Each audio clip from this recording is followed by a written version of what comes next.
আমাদের জুলাই বিপ্লবের নৃশংসতা, 2000-এর উপরে শহীদ এবং হাজার হাজার আহত এবং পঙ্গুত্ব বরণকারী আমাদের ভাইদের স্যাক্রিফাইসের মাধ্যমে আমরা যে নতুন বাংলাদেশ পেয়েছি।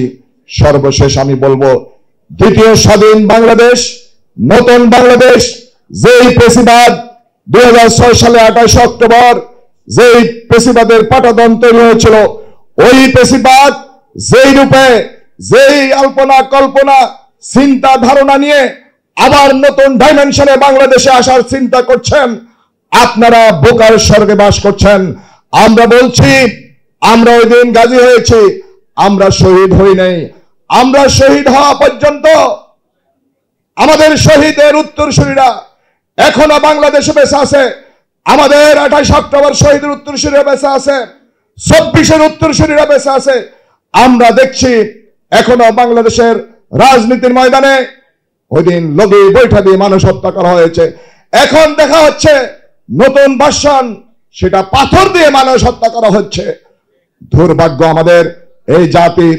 আমরা সর্বশেষ বলবো, এই কালো অধ্যায় আমরা পিছনে ফিরে তাকাবো না। কালো অধ্যায় থেকে শিক্ষা নিয়ে আমরা নতুন বাংলাদেশ বিনির্মাণের স্বপ্ন দেখছি। আগামী ব্যালট বিপ্লবের মাধ্যমে, আগামীতে ন্যায় এবং ইনসাফপূর্ণ একটি সমাজ গড়ার মাধ্যমে আমরা ওই শহীদদের রক্তের বদলা নিব।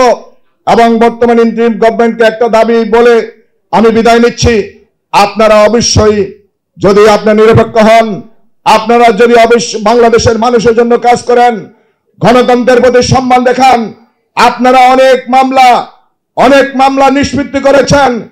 28 অক্টোবর যারা শহীদ হয়েছেন তাদের ভিকটিম পরিবার মামলা করেছে, আমরা সেখানে ভিকটিম ছিলাম। আমরা অনুরোধ করব, বারবার গত অক্টোবরে বলেছিলাম, আপনারা সেই মামলা পুনরুজ্জীবিত করবেন, মামলার সমাধান করবেন। আমরা মনে করি আপনার এই কাজের মাধ্যমে আপনার নিরপেক্ষতার প্রমাণ করবেন। আমি আজকের এই উপস্থিত এখানে যারা আছেন, আমি ইসলামী ছাত্র শিবিরের প্রতি কৃতজ্ঞ। আজকে এই চমৎকার আয়োজন করেছেন, আমাদের কথা বলার সুযোগ দিয়েছেন। আমরা মনে করি ইসলামী ছাত্র শিবিরের যারা উত্তরসূরি, যারা শহীদ হয়েছেন, ইসলামী ছাত্র শিবির সারা বাংলাদেশে ডাকসু নয়, সারা বাংলাদেশের প্রতিটি জনপদে আজকে মানুষের আকাঙ্ক্ষা ছাত্র জনতার হৃদয়ে আজকে স্পর্শ করেছে ইসলামী ছাত্র শিবির। এর মূল কারণ হচ্ছে তাদের রক্তদান, তাদের স্যাক্রিফাইস, তাদের আত্মদানের মাধ্যমে আজকে 18 কোটি মানুষের মণিকোঠা ইসলামী ছাত্র শিবির স্থান করে নিয়েছে। আমরা সকলকে ধন্যবাদ জানিয়ে আমার বক্তব্য শেষ করছি। আমার তৌফিক ইল্লা বিল্লাহ। আসসালামু আলাইকুম ওয়া রাহমাতুল্লাহ।